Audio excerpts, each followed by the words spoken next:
and welcome to Sunday Driver on the Alsatian Productions YouTube channel. My name's Jack Cobourn, and we're continuing the Grand Prix Legends Longplay series. We're back in the 1965 cars after our unsuccessful Australian sojourn. And we're competing at Brands Hatch for the Race of Champions. Alright, let's talk about this for a moment. Get down to the part where I wrote everything out. Alright, so we're at Brands Hatch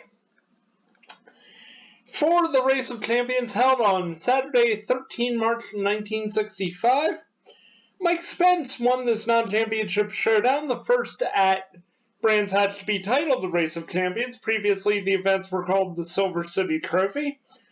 And he won it on aggregate after Jim Clark won the first heat, then crashed under pressure from Dan Gurney in the second. After Gurney retired in the second heat, Spence won that and took the overall win, having finished third in the first heat.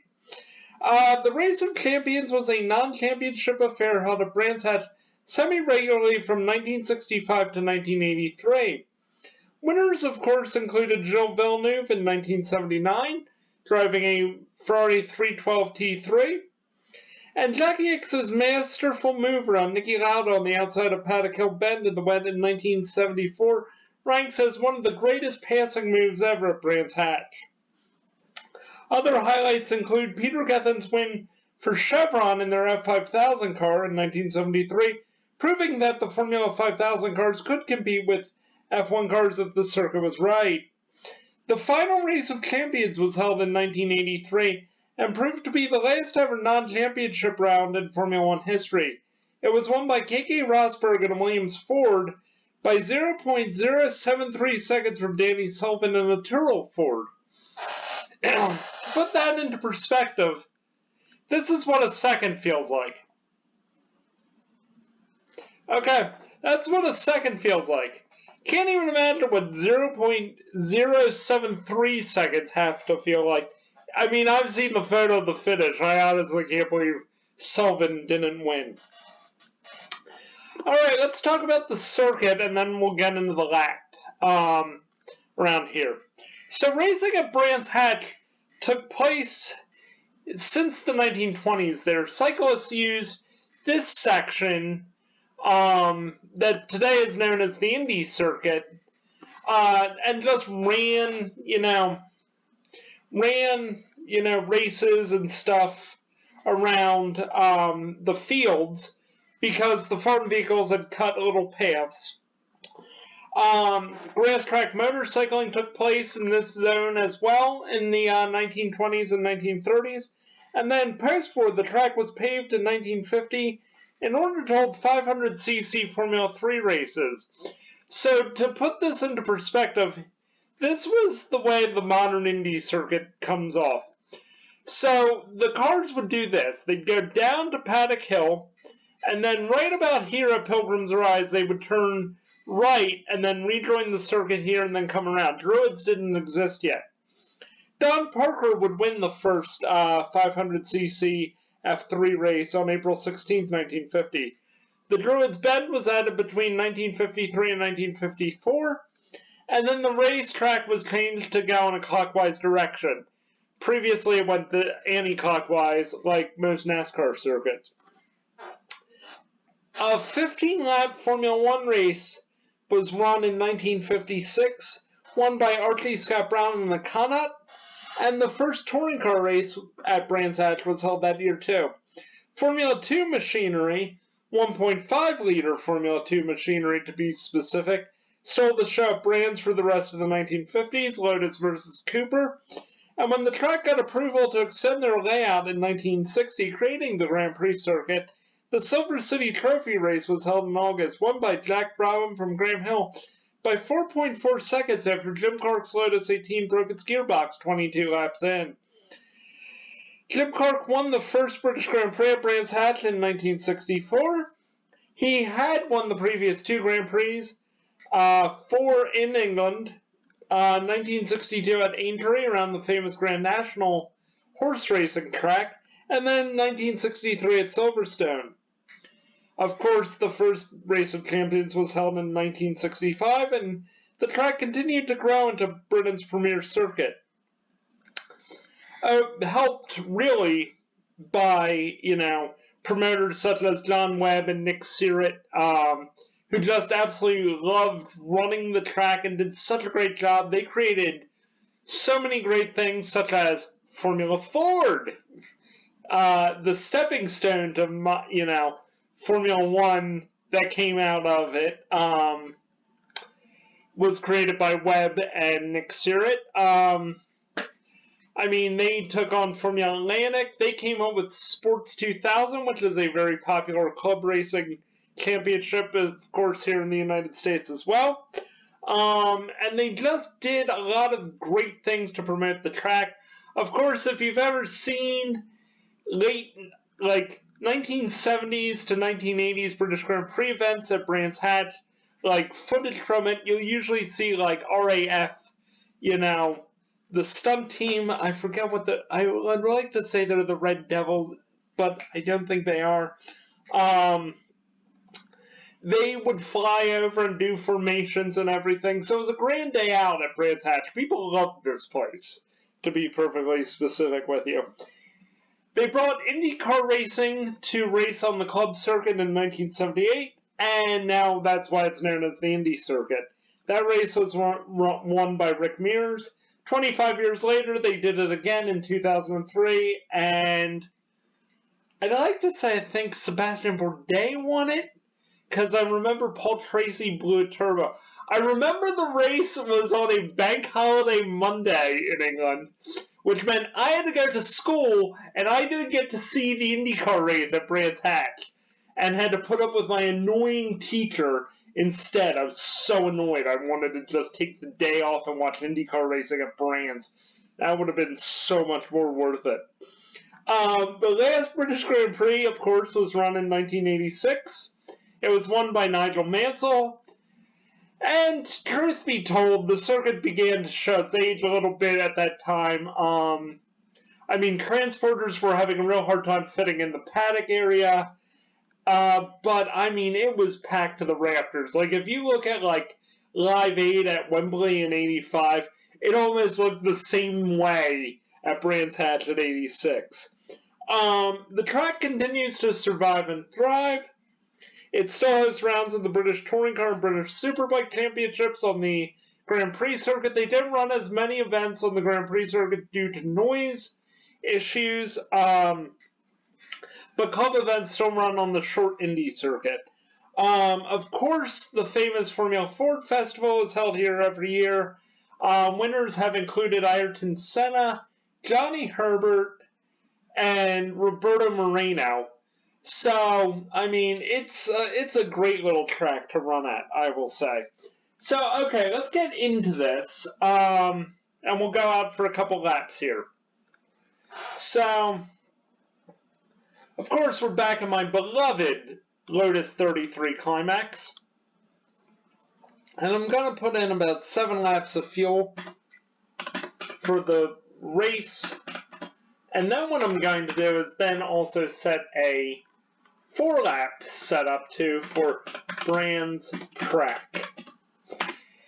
If anybody has any good tips for setup for Brands Hatch for a Lotus, Lotus 33, Lotus 49, let me know, because I would love to be able to set this thing up and give it a try with a actually proper setup rather than, just the basic setup I use every time. Alright, so let's get into it.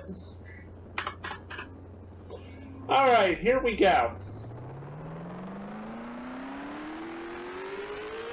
Alright, coming out of the pits, we're going to dive down Paddock Hill Bend here, as I caught the inside, marker pole. Trying to get a hang for this.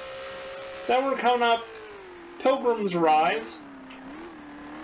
Then we're going to slide the car through Druids, and then down the hill to Bottom Bend. Today it's known as Graham Hill. We're on the bottom straight, and we're heading towards Kidney Bend. Today it's known as Surtees.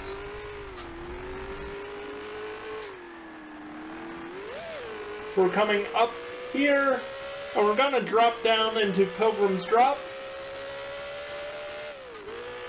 And into Hawthorne's Hill we go. Here's Pilgrim's Drop. Here's Hawthorne's Hill. And we're going to slow down for Hawthorne Bend, where Joe Sifford sadly met his fate in 1971. We're coming down the Portobello Strait to Westfield Bend. And boy, does this car not feel quite right yet. Anywho, then we're coming up Dingle Dell, and we're heading into Dingle Dell Bend. And now we're heading into Sterling's.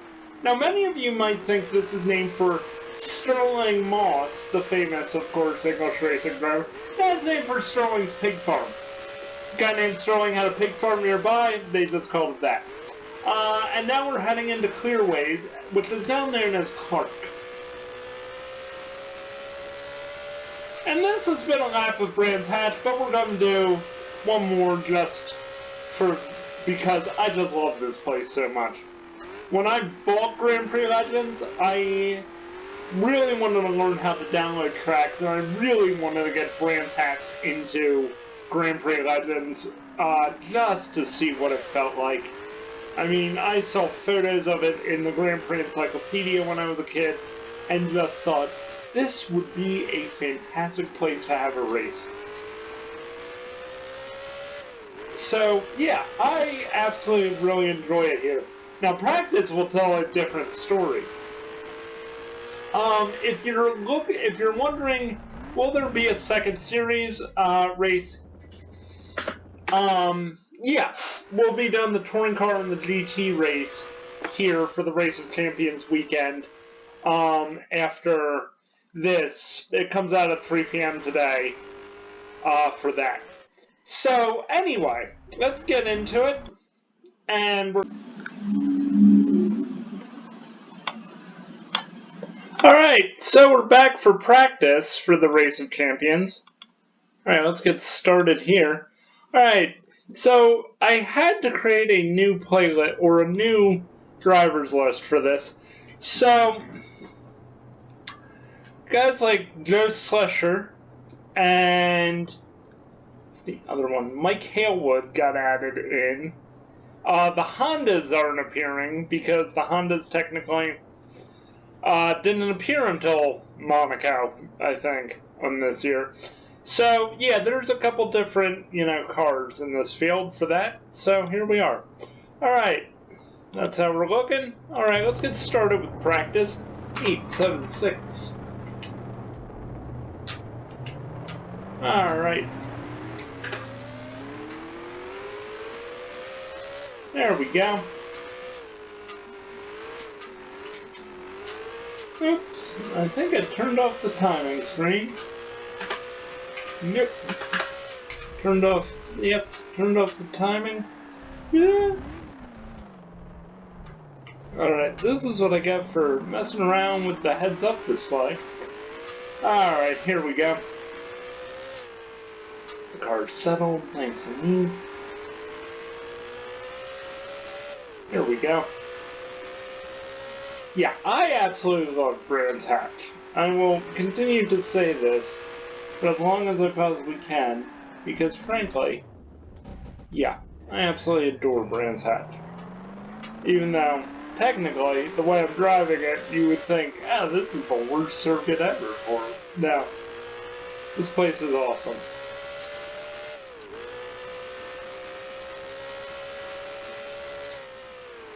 I remember when I got Codemasters Pro Race Driver, and the first thing I did, no lie, was British touring cars on the Grand Prix loop, just so I knew what it felt like to drive the Grand Prix loop once. Just because I wanted to see what that was like. I actually rented Pro Race Driver from my local video store.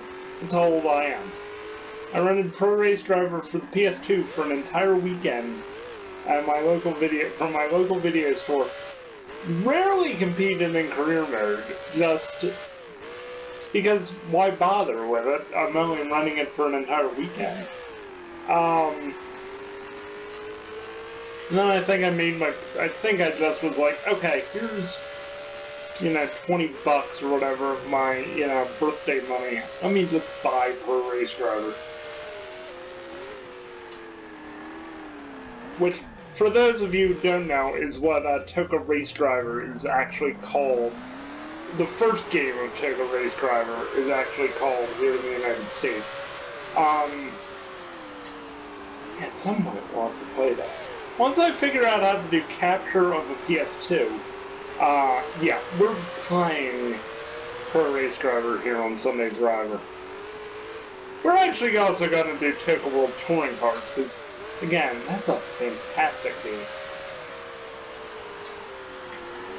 But anyway, back to the racing here. Man, I cannot catch a break! And I totally just boofed it. Okay. Alright. Well, we're only 14 seconds off the pace with all that nonsense. So, yeah, that's okay.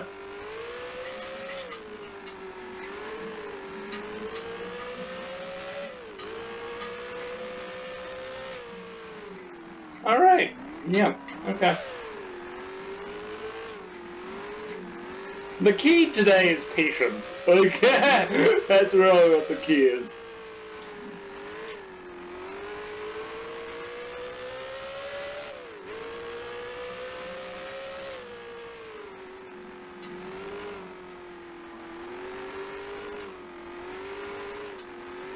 Just taking our time, figuring it out.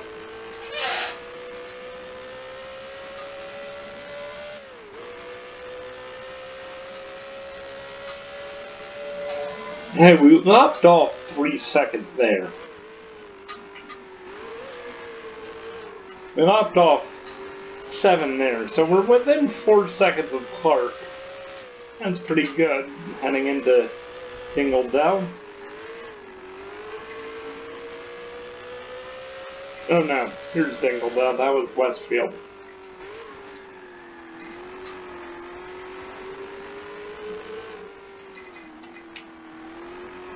But I think Dingle Dell got renamed to Barry Sheen Curve, I think. Later on. Clearways got renamed to Clark, I know that.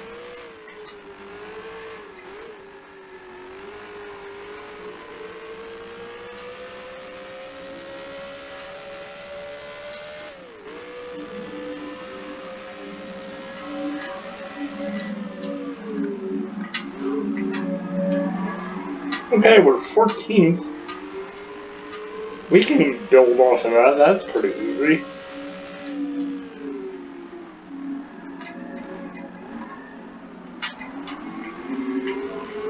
$16, but even so, that's not too bad.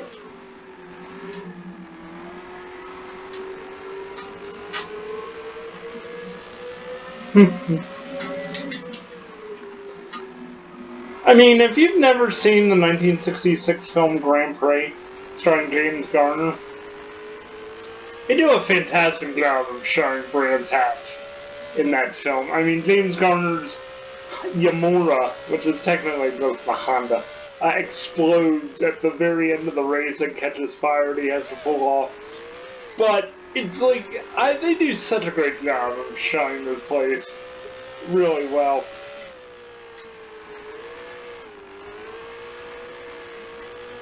And I mean, I can't talk enough about how much I like this place.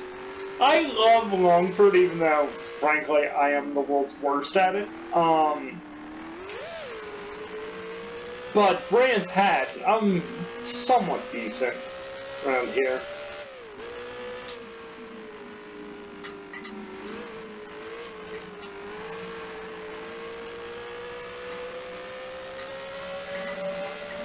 Can't imagine what it told me like 6 seconds off. Oh, there we go. Now we're in the ballpark. 10th. But we're ahead of eventual winner Mike Spence. So who am I to throw against the wind? Oh. Alright, let's see. Let's take a look at the practice times. Clark's 5th. Okay, that's not bad. I can live with being tied with Bruce McLaren.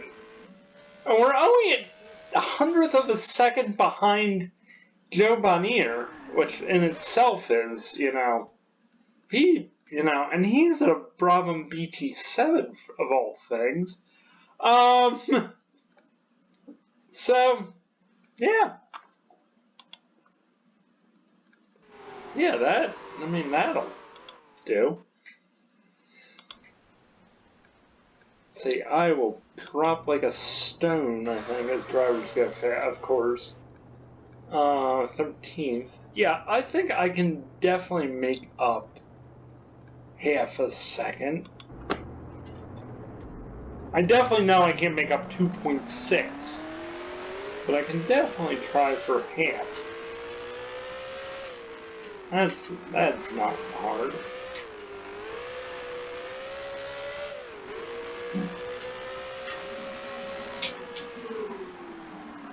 But yeah, this place is just, once you get the flow right, it feels really good around here. Now, of course, I'm saying this, knowing full well that when we get into the race itself, I'm probably not going to talk all that much, and I really just want to talk, frankly. Because if you've seen this week's Freefall 95 video, I feel like I found my creative voice in that one. And when I say creative voice, I don't mean like the,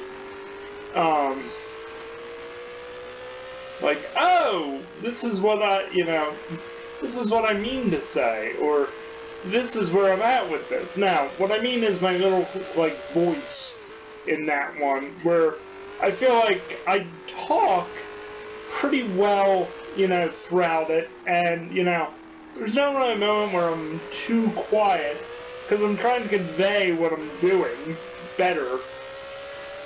I have a feeling sometimes I take this a little too seriously, and that's not what Sunday Driver is about. I mean, when we get to Monaco, will I not talk as much because I would like to win the World Championship? Yeah, probably. But, I mean, Brands Hatch, it doesn't matter. It's a non-championship race. I mean, am I disappointed I didn't win any of the Tasman races? Yeah. Yeah, sure. But at the end of the day, does it really matter because I created hilarious content? No. No, it does not. Alright.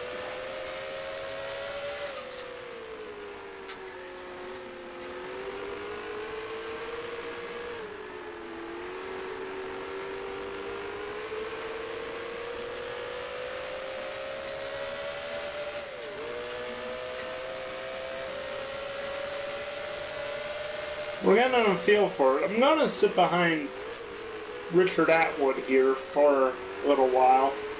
The 1970 Le Mans winner can show me the way. Also, the man did finish like second twice in the Monaco Grand Prix. Like, and there is nothing that... And he doesn't look like a typical racing driver. Well, not in 2026 sense. But, yeah. Yeah, he, genuinely likable guy, Richard Atwood. Dicky is his actual nickname. But yeah, I generally, rate him very highly amongst some of the drivers. They actually tried to qualify the four-wheel drive BRM, I think it's a P67? Yeah, I think it's, no. Yeah, something like that. P67 or something. For the 64 British Grand Prix, and couldn't get the car to qualify. I mean, It was really good in hill climbs, I know that. So is the Ferguson P56 four-wheel drive car with,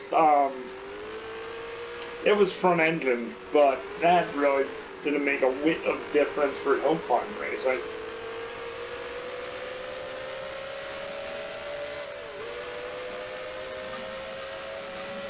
Alright, coming down the corner, Old Farms, we're gonna take it nice and easy through here.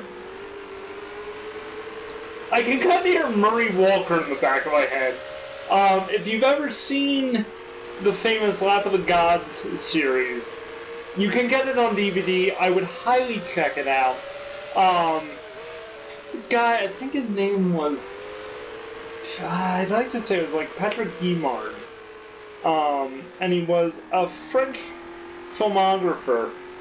And he just would hook cameras up to cars on the roll bars in like the 1970s and early 80s and just go for laps of these circuits while being able to watch what the drivers did with their hands. It was like watching it kind of from the driver's eye. And Murray Walker did the English language, thing for it. And I always thought it was like a really cool... Like, I have it on VHS tape. I taped it off of Speed Vision when that was a thing in the early 2000s when we got digital cable in my household. And I liked it so much, I remembered to pull the tab from the tape so that Lap of the Gods can never be taped over. You can find fragments of it on YouTube, but literally the entire series, you should just, like, sit back and watch it, because it's fantastic. But they do a really good job around Brands Hatch. And they do 2 laps. Jackie Stewart's in a 1978 Tyrrell, and he's, he's mic'd up, so he's talking your way through it, and then John Watson comes in the 1982 British Grand Prix practice at a McLaren, and he puts on a masterful show. You can also find Ayrton Senna's 85, I think it's 85 pole-winning lap around here for the 85 European round. That's just fantastic. I mean, that's like a minute 10, which is unbelievable in itself. So, yeah. Oh, okay. So anyway, there's the practice session. Yeah, okay. So, let's look at the standings. So, Surtees is on pole by 0.07 of a second over Stewart. That's really close. Hill is only 13 tenths behind Surtees. Gurney is 4th on a 141.19. Clark is 5th on 141.25. Lorenzo Bandini is only 3 tenths behind Clark, so that's not too bad. Okay, I'm going to move the capture status window over here for the moment. And then... Okay. So here we go. Alright, 12 laps around Brands. Clutch in.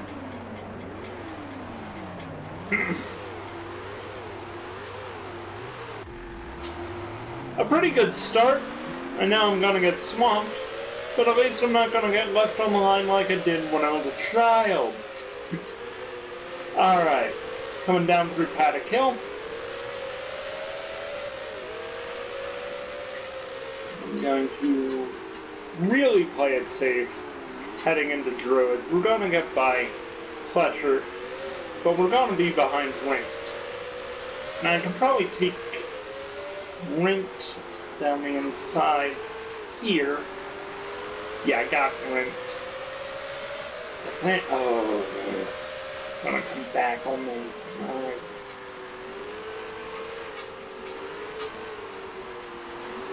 So, really when I drive these cars, I'm driving at about 9 tenths 8 or 9 tenths. I'm never doing 10 tenths.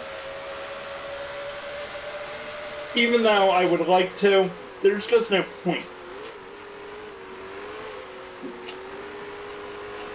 So if you watch things like rev limiters on my car, you'll see I'm kind of like flipping the throttle through the corners. I'm kind of driving a little like Ayrton Senna would, where I, use the throttle to kind of help steer the car by doing rapid throttle movements. It just seems to be the best way to get the most out of the car. Just how, when we move up to the 3-liter cars, you'll definitely see me, do it more. The 1.5-liter cars, I can just kind of chuck around, bends the way I please. But one trick I really try to do in these cars is just run it like I'm running training and just put the car the way I want to, which is not into the Druid fence.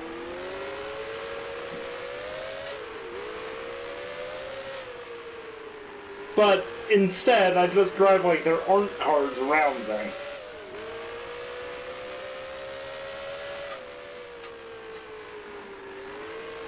Because, frankly, that is not...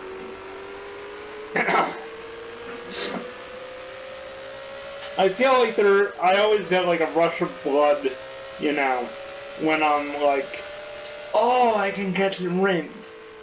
And then I wind up looking like Wile E. Coyote, outrunning the cliff behind the Roadrunner. And I'm just sitting there, holding up a sign that says, yes! So, yeah, anyway. But no, like I said, I really love my Lotus 33 that I get to drive here. Brands Hatch is a difficult place to get around. I will 100% not, say, it's a tough circuit. I'll just say it's a challenging circuit, but a lot of fun to drive. Well, that's what I want. I want fun, and I want challenging, because that makes, for a really fun series for all of you, which I can appreciate. I've also realized I've only put 12 laps of gas in the car, and that final lap is going to be an absolute bear. I should have done a mechanic's gallon, wasn't thinking. But that's okay. Chances are I'll mess up somewhere. Like, oh, it's there! Now, if I finish, 15th today, I'm kind of okay with that. As long as I just run the race the way I really kind of want to. Because, hey, guess what? It's Sunday Driver. It's not, $250,000 esports Grand Prix Legends tournament. There's no money on the line here for me to be like, oh, I'm the best driver ever. No. I'm just out here having a good time, hoping to get views, frankly. That's all I kind of care about, is just building the channel, really. And I think my genuine enthusiasm for racing games kind of, should, I hope, carry some of the momentum. Because I was the racing games guy in, well, as long as I've had consoles and PC.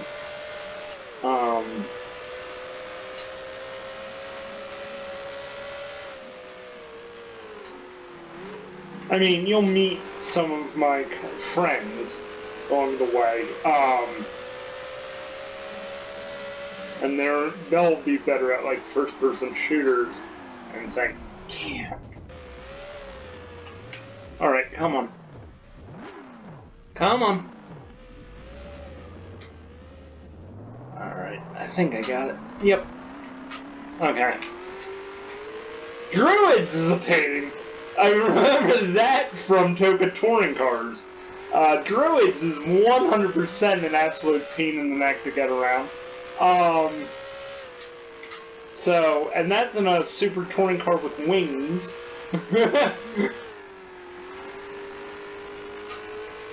And ground effect. Yeah, okay. But I think I can catch the slasher here in the little problem. If I just drive smart. I said drive smart. I have like this weird ability to be able to just know where to put a car in a corner. I don't really know how I developed it over the years. You definitely want to see it in the second series video, when I tried to get a Cortina to make Strolling Bend, you know, a reality. But I can, but on like Gran Turismo 2, I can really put a car into a corner and use the throttle to my advantage. And just be able to use throttle plus corner placement to get through a corner on the ideal line. Don't know why it is. Saying that, the Lotus 33 really wants to break away. I'm also trying not to drive this like, you know, Max Verstappen, where I'm just gonna try to shove it down the inside on, these guys like that. I mean, I'm trying to treat this like if I have an accident, I could die.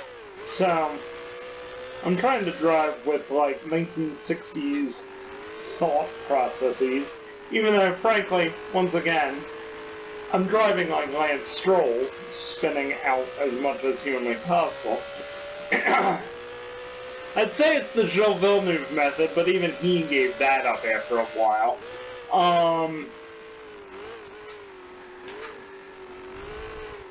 But it is an absolute challenge to... I mean, like I said, I love this challenge. I love making... Like, I just love racing a different... what feels like a different car every week. Even though, God forbid, I never want to drive that Tasman car ever again. I hate that car so much. But I like experiencing things like, oh, getting out of this 33 and I'm gonna jump in a Cortina. And then, because I can, and it's my channel, and I can pretty much do what I want, I'm running a Cobra Daytona Coupe in the GT race. Because, why not? But we're having a ball. I'm having an absolute ball driving today, this car. This is an absolute fun thing to do.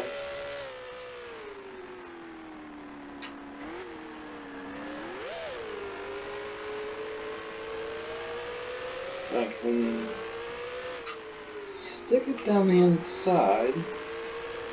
It's looking more and more unlikely.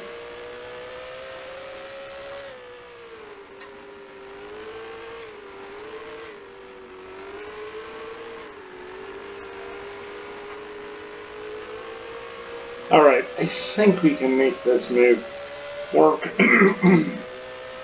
I'm really good on the back section, I know that. Though when you watch the R Factor video, I will not be. I will be absolutely terrible, especially into Hall Points. So it's I actually shot the R Factor video first, of course, because I'm talking about it in real time here on the Grand Prix Legends video. And the purpose of that was to run the slower cars, or, you know, the touring and the GT cars around Brands Hatch first, so I could get a feel for it when I moved to the F1 car. I think that was like a pretty shrewd move just to learn the circuit, which is how I figured out where to place the car, you know. And I'll if I have free time this week, I might just run this again, because this has been some of the most fun I've had playing Grand Prix Legends lately. And I'm not winning. I mean, South Africa was great, because I was able to really, put together a really metered drive with, against Jim Clark in that race. But, I mean, if I can hunt down Sifford, and we have 6 laps to go, and I can get right on his tail, that's gonna be just so much fun.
Sifford's 11 seconds ahead.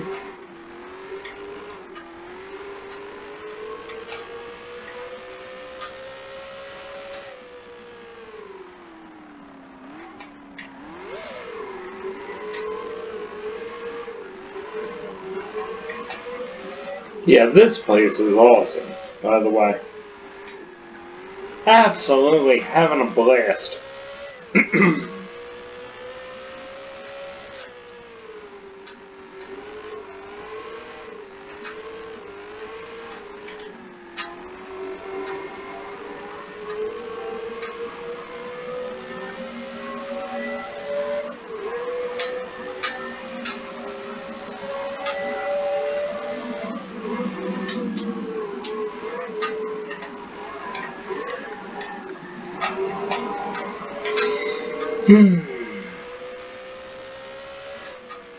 The lamp in my room is flickering while I do this.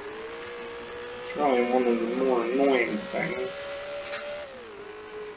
I wonder if that has something to do with the battery backup it's plugged into.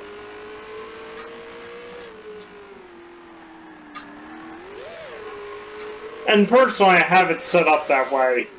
So if the power does go, at least then I can put on a light if I need to get around the room.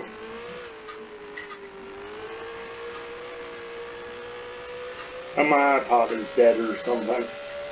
Which is funny because it is showing 52%. Because I still have it turned on from when I was doing the track description.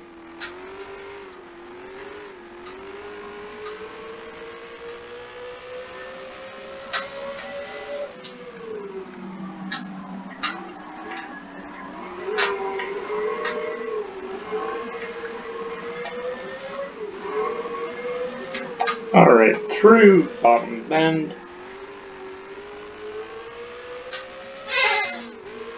What I'm actively surprised about is nobody from the top 6 has broken down. I wonder if any cars have actually broken down yet. Or if I'm gonna get lapped.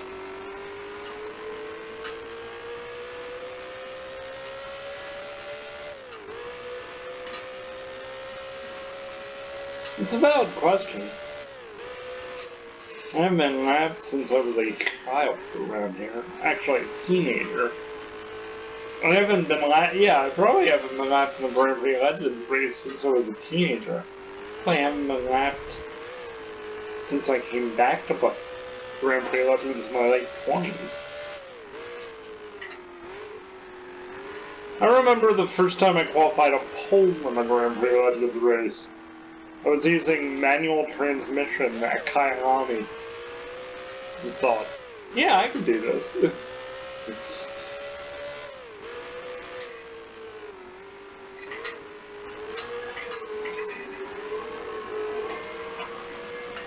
I mean, honestly, this is just so much fun to play.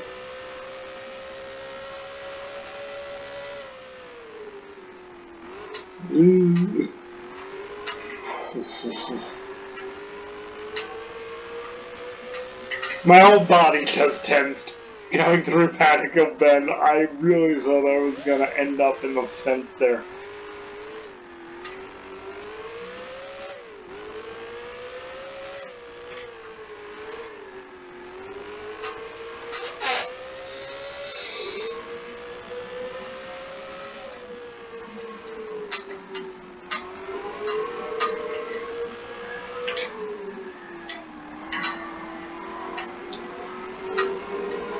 It's funny how this place has a flow to it. Like, no other track, I feel like, has such a good flow through this place. Every corner just feels like it was meant to be, like, you know, whatever creator, you believe in, or, whatever form of scientific erosion or whatever, it was as if they all got together and said, you know what, this is how this corner layout for this track should be, and we're going to make it so. Like a million years ago, this little amphitheater was filmed, and I am here for it. I mean, look at the crowd. Look at the crowd here. This is actually what a crowd for Brands Hatch Race looked like. I mean, it's still one of the most fantastic places in the world to, be.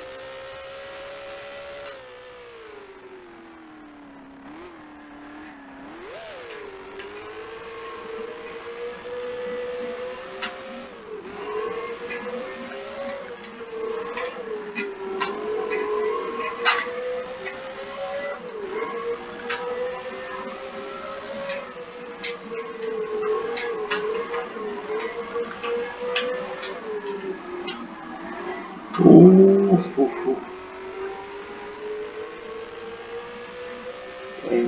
Yeah. Alright. Well, I've had a lot of fun trying to catch Sifford, so I can't really, complain too much. And just talking to you guys about all of it is been really fun to do. Yeah. Personally, I just have so much enthusiasm for this kind of stuff that I know sometimes when I play a demo derby video, it seems like I'm not having a great time, and some games I really am not. But I will never, phone it in or anything on a Grand Prix Legends video, because even playing Grand Prix Legends, at the age of 33, I still feel like an 8-year-old sitting behind the wheel, in his basement, for the first time, and going out and driving Jim Clark's Lotus and being like, oh my god, this is so cool. I get to do this. Oh, this is so cool. Like, even more so than when, we played the Rally Challenge videos on the channel. Which, by the way, anybody who watched my Rally Challenge videos for Retro Gaming Weekly, thank you so much. Because that was just unexpected to see, and that was, one of my best videos for a really long time on this channel. 50 views, I think, was and it's still getting views, but 50 of them in the first 2 weeks of okay, obviously I'm doing something right, but I don't think a lot of people played that game. Definitely, I don't think a lot of people on YouTube played that game, but yeah, that was just unreal.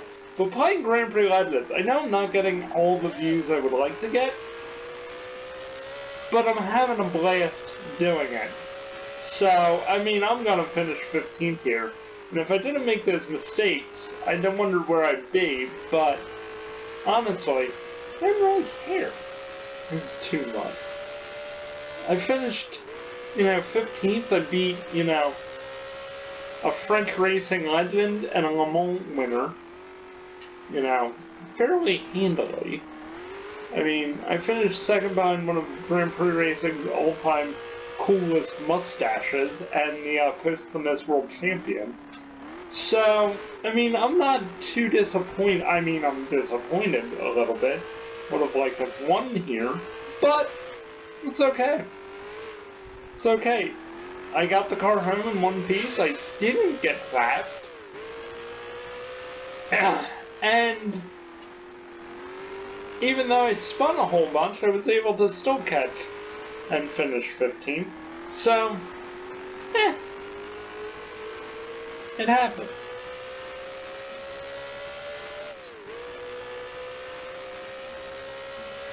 But yeah, I really, I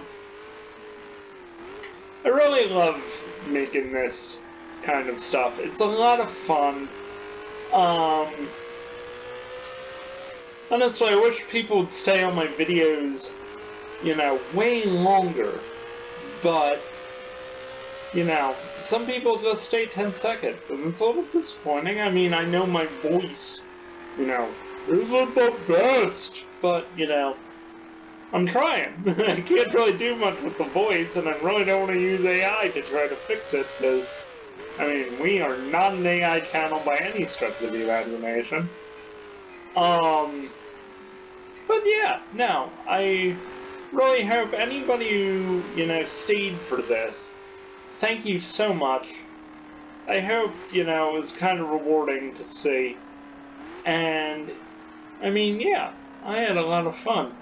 Now, it is probably way, past 10 o'clock on a Saturday night while I'm recording this. And I am going to have to run downstairs in a few moments. But we finished 15th. It all worked out. Okay. Alright, let's take a look at this. Alright, let me move the capture status window over one more time. So Graham Hill wins by 5.8 seconds over Jackie Stewart.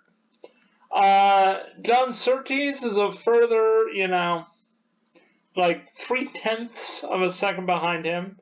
And Clark's a further 6/10 behind Surtees. So, yeah, that was a pretty good race all in all. I only finished 52 seconds back, which, I mean, in modern F1 would probably put me about, I don't know, maybe 8th, so that was pretty cool. But yeah, it was a lot of fun playing. And honestly, I don't know where we're racing yet next week, because I don't like to take a look at any of this kind of stuff. But, yeah. So anyway, thank you so much for watching. This has been the Grand Prix Legends Longplay series here on the Sunday Driver YouTube channel. My name, of course, is Jack Cobourn. Please do give us a like and subscribe if you do subscribe. Leave a comment down below and let us know that you've subscribed, and we'll give you a follow right back, because we would like to grow our community and we'd like to grow your community. Also, hit that notification bell to be notified about all our videos, not just Sunday Driver, but Demo Derby, The Adventures of Elliot the Millennium Tales, all this great stuff we have to show you here on Alsatian Productions. And anybody who has watched any of my videos, thank you so much again for watching my videos. It really does mean a lot, and, week by week we continue to get better, and we continue to learn how to do this kind of stuff. And that really is what means a lot to me. So, again, let's go to the newspaper clipping here, and we'll once again go through the top 6. It's a really cool photo. I think that has to be from the Formula 2 mod, which we will play at some point. But it is Hill from Stewart, Surtees, Carney, and Bandini. I mean, that is a dream, to borrow, modern meme term, a dream blunt rotation right there between all of them. So yeah, again, thank you so much for watching, and have a wonderful week if all you do is tune in for Sunday Driver. If not, we'll see you tomorrow for Pieces of Pep, and have a good rest of your day. Alright, do stay tuned for the touring car and the GT race, because that was a lot of fun playing that as well. Alright, bye-bye. This has been a presentation of Alsatian Productions. Vroom!